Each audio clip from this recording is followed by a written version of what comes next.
Mga isi-share ngayon ay tungkol sa balat na saging. Kung kayo mga kabayan ay may mga balat na saging at kayo maraming tanim na halaman, ay huwag niyong tatapon. Ito yung marami pang pakinabang para sa ating mga halaman. Itong balat na saging mga kabayan, ito ay nagtataglay ng NPK, yung 3 micronutrients na kailangan ng ating halaman. Yung natawag na nitrogen, phosphorus at potassium. So ang ating sisimulan, ang paggagayat nitong balat na saging.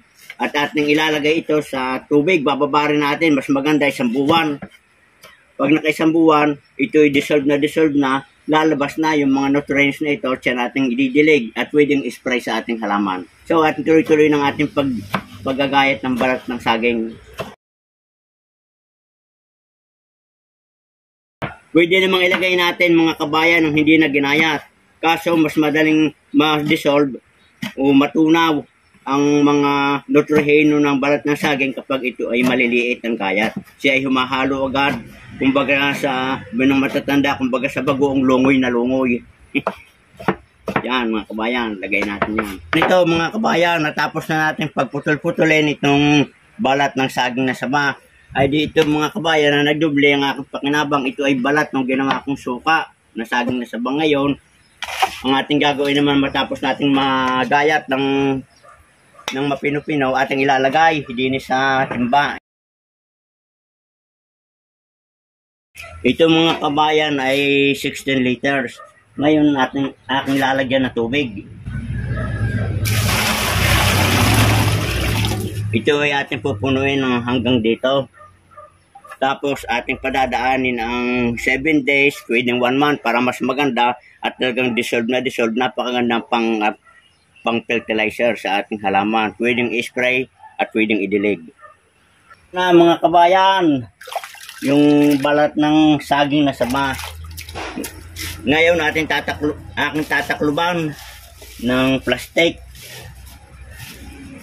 para siya bas yung kanyang nutrihino. Yan ay ilalagay natin sa kanlong at patatagalin ng pwedeng 1 linggo, pwedeng 2 linggo para mas maganda na kanyang kulay at labas na yung nutrihino na pang abono sa halaman o pampataba.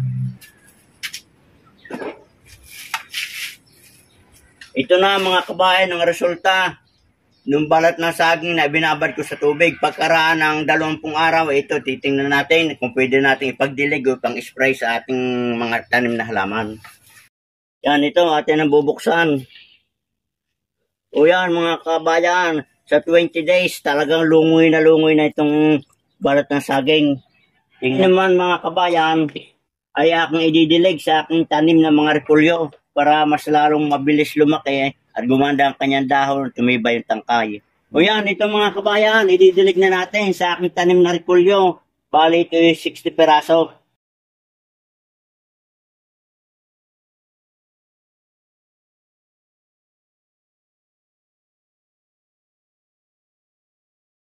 Mga kabayan, para hindi masayang ang balat ng saging ito, napakaganda sa halaman. Yan mga kabayan, natapos ko ng diligan itong aking tanim na cabbage o repolyo. Kita nyo, maganda-ganda ng kanyang bulas.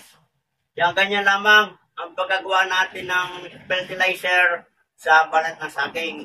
At ito, pagka may 1 linggo pa, malulusog na ito dahil yan merong taglay na nitrogen, phosphorus at potassium, itong dahon na itong balat ng saging na ating pinapansin. Good luck and good health. At sana'y may natutulong kayo, hindi na gustuhan at binahagi kong ito. At kung kayo nasiyahan, ay pakisuyo na lamang, follow, share, like, and subscribe at malaking tulong sa aking channel. At higit sa lahat, ng maraming tao makatutulungan po ang maraan. Ingat kayo palagi mga kabayan.